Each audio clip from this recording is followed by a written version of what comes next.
In 1997, Sega began to work on a video game system to replace the Sega Saturn. This was done for a variety of reasons, such as the fact that it was extremely difficult to program a game to properly use the Sega Saturn's power, and the Sega Saturn wasn't even selling that much to begin with. So as they all waved goodbye to the Sega Saturn, Sega began to work on their new video game system. Sega realized that they had to make their new system the most popular system on the market at the time in order to stay a successful company due to the lack of support they've received in the past few years. Is the Dreamcast Sega's ticket to a comeback, or is it Sega hype? Perhaps the real question is, should I buy it?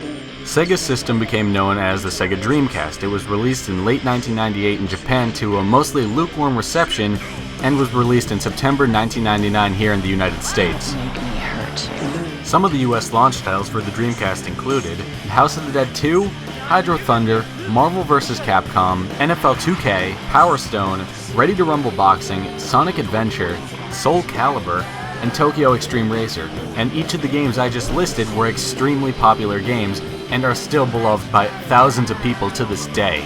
And to make things better for Sega, the PlayStation 2 wouldn't be released until a year later. Man, she's off the hook.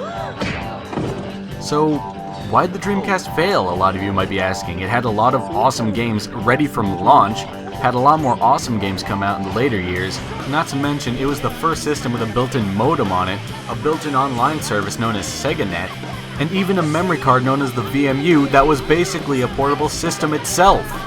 So how the fuck did this thing fail? I mean, seriously, Dreamcast is amazing!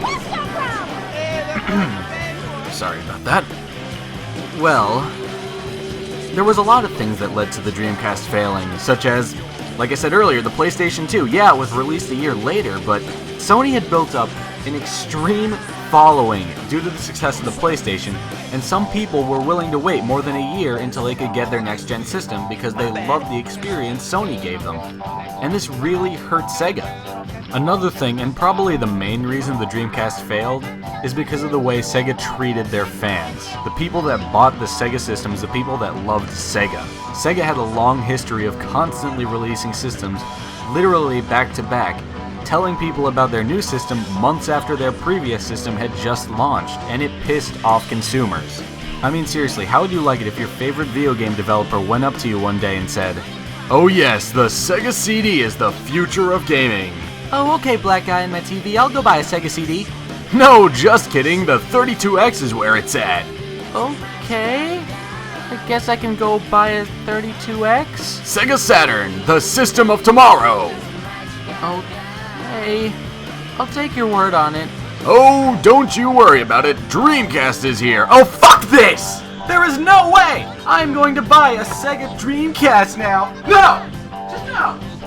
No! Sega can suck my dick!" Well, that was a pretty good representation of the average Sega fan, I'm assuming. I don't know, I thought it was a pretty good one.